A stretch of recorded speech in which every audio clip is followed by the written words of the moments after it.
दोस्तों SBI CSP kiosk operator का कहना है हम कस्टमर के ट्रांजेक्शन करने के बाद ट्रांजेक्शन फेल होता है और कस्टमर के अकाउंट से पैसा कट जाता है, तो हम क्या करें, कस्टमर को कैसे पैसा दें।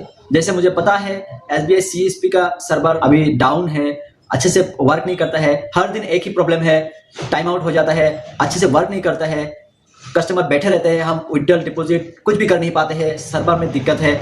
जब हम विड्रॉल करने के लिए ट्राई करते हैं, गोल गोल घूमते घूमते टाइम आउट हो जाता है और इसी बीच में कभी कभी कस्टमर के खाते से पैसा कट हो जाता है और हमारे होल्डिंग पे भी प्लस नहीं होता है, तो कस्टमर परेशान हो जाता है, पैसा निकालना है और हम जवाब नहीं दे पाते, हम क्या करेंगे।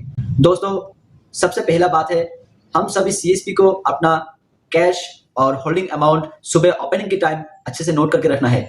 जब कभी भी ऐसा प्रॉब्लम होता है फिर शाम को ये हिसाब हमें मिलाना होता है, पैसा कितना था हमारे पास, होल्डिंग कितना था। अगर आप नोट करके नहीं रखोगे तो शाम को आपको हिसाब मिलाने में बहुत प्रॉब्लम होगा, चाहे आप सिंगल वर्क कर रहे हो या साथ में साथ की हो। कोई ऐसा बोलता होगा मैं अकेले ही काम कर रहा हूँ, पैसा तो बहुत है, रहने दीजिए, फिर शाम को ऐसे रबर बैंड लगा के रख दूंगा, लेकिन वैसा आपको नहीं करना है। आपको रोज सुबह कैश और होल्डिंग नोट कर लेना है, लिख लेना है, ताकि शाम को जब आप क्लोजिंग करोगे तो आपका हिसाब मिल जाए।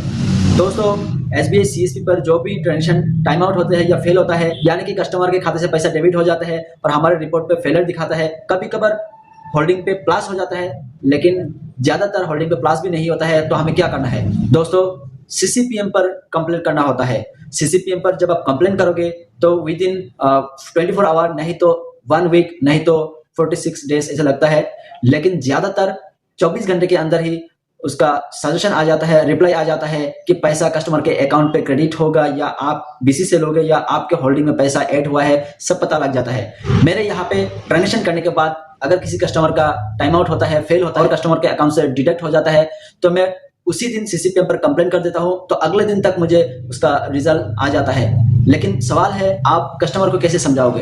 अगर कोई जान पहचान वाला कस्टमर है तो आप उनको समझा सकते हैं कि यहाँ पे फेल हुआ है, तो आप शाम को एक बार मेरे से कांटेक्ट कीजिए, आप उनका मोबाइल नंबर रख दीजिए, उनको बोलिए मैं शाम को हिसाब मिलाता हूँ, हिसाब मिला के आपको बताता हूँ। लेकिन हाँ, यहाँ पे आपको अच्छे से बताना है, अच्छे से बोलना है, टाइम आउट हुआ है, आपको उसको जाने नहीं देना है, आपको 5 मिनट उसको रुकाना है, रुका के उनको बोलना है आप रुकिए, मैं अच्छे से चेक करता हूँ, आप देखिए होल्डिंग प्लस हुआ है कि नहीं। अगर होल्डिंग प्लस नहीं हुआ है तो आप उनको जाने दीजिए कि हाँ आप अभी जाइए, शाम को आपसे मैं कांटेक्ट करता हूँ, मोबाइल नंबर रख दीजिए। यहाँ पे जो बात मैंने बोला कि आप शाम को बुलाइए या तो आप उनको बोलिए मैं आपको बाद में हिसाब करके देता हूँ, इतना भी आसान नहीं है। इसी तरह किसी एक सीएसपी दादा भाई ने कस्टमर को बोला था कि शाम को मैं आपको बताता हूँ, पैसा अगर मेरे यहाँ पे ओवर होता है, ज्यादा आता है तो मैं आपको बुला दूंगा।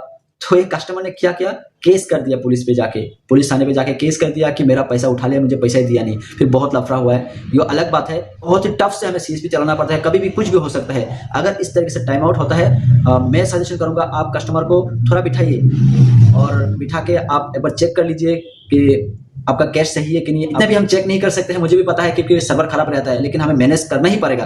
अगर कोई भी टाइम आउट हो जाता है तो उसको हमें मैनेज करना ही पड़ेगा, क्योंकि हम एसबीआई सीएसपी है और हमारे पास ऐसा ही होता है। तो अब क्या करें, कस्टमर को समझाना ही पड़ेगा और हमारे पास दूसरा कोई लाइन नहीं है। हाँ, कभी कभार शाम तक रिपोर्ट पे सक्सेस हो जाता है, कब क्या होता है कुछ पता ही नहीं चलता, इसलिए शाम तक आपको टाइम लेना है। फिर शाम को अगर आपके यहाँ पे ब्लास्ट हो जाता है, पैसा ज्यादा हो जाता है, मतलब यानी कि ओवर हो जाता है, तो उनको दे दीजिएगा। या तो अगर आप चाहते हैं कि ये मेरा जान पहचान वाला बंदा है, मैं उसको अभी अपने से ही पैसा दे देता हूँ, बाद में उनके साथ मिला लेंगे, तो वो आपकी बात है, तो आप इसी तरह से मैनेज कर सकते हैं। लेकिन जब भी टाइम आउट होगा या तो फेल होगा, आपको सीसीपीएम पर एक बार जरूर कंप्लेन कर लेना है। तो सीसीपीएम पर आप कैसे कंप्लेन करोगे, अगर आपको जानना है तो आप इस वीडियो के नीचे कमेंट कीजिए। सीसीपीएम के ऊपर वीडियो बनाने के लिए तो मैं जरूर वीडियो बनाऊंगा। अगर आप कमेंट नहीं करते हो तो मैं सोचूंगा जरूरत नहीं है, तो मैं उसके लिए वीडियो नहीं बनाऊंगा।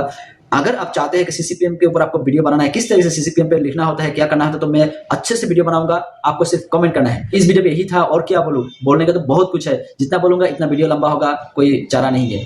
तो यहाँ पे वीडियो खत्म करता हूँ, अगले वीडियो के लिए आप कमेंट कीजिए, तब तक के लिए अच्छे से रहिए, धन्यवाद।